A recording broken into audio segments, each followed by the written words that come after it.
everybody, maayong adlaw, mayang aga, may buntag o good morning, magandang umaga sa inyong mga tanan kung diin man kamo karon nga adlaw. So I hope na samahan nyo ako o updan nyo ako sa akon nga pag-vlog sa akon nga kabuhi diri sa iban nga bansa.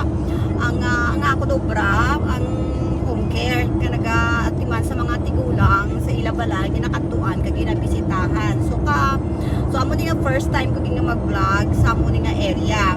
So kaina tapos na ako sa akong visitation sa isa ka lugar for sa ka oras. So karon on the way ako sa another ko naman nga katuan. So mga 20 minutes ang drive pa kadto sa isa ka tigulang. So ang hambal ko sa inyo pati sa obra nga home care hindi basta-basta mga langga ay tutuod lang gid mabudlay gid mag-alaga sa mga tigulang kumbaga alaga gid ha kay kinanglan kita na damo gid pasensya sa sanguna nagaobra ako sa sa Ireland sa nursing home ako nagaobra sa dito ko sa nursing home kaya damo ka mo nga upod, damo yung pasyente, pero at least may upod ikaw. Kung ano nga problema, may nurse, may doktor ka mo nga sa imo, nagabulig wala. Pero diri, sa karon, sa ginaubrahan ko, nga rin ko sa Spain, ginatawag nga home care, wala, gidya, ikaw gidya mag-decision sa tanan, kung kay ang ubra mo ya visitation ka lang, so may isang oras, may 1 hour, may 2 hours, may ara mga 15 minutes lang, nga mag-dressing ka lang.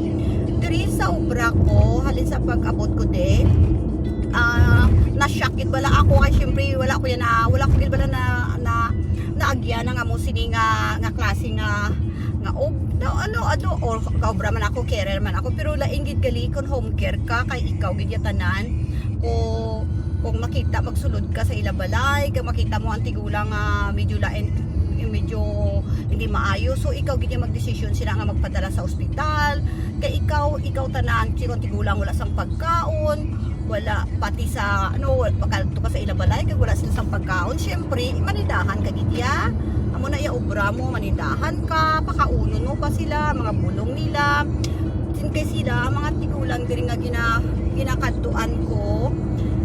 Wala sila sang pamilya, pamilya dito sa ibang bansa pero English community sila. So sila lang na sa ilabalay, kinabisitahan lang namon. So well, amo pa na ang hindi kita basta-basta mo bramo ka. Diyos ko kisa damo ako sa na-experience ako nga nagrabe ang pasyente ko, pag-abot ko. So siyempre kinanglan fighting spirit ka kabalo ka gid magdala sa imo nga pasyente kung anhon mo, kung kinahanglan na baka padala sa ospital, mga amo sinabala. So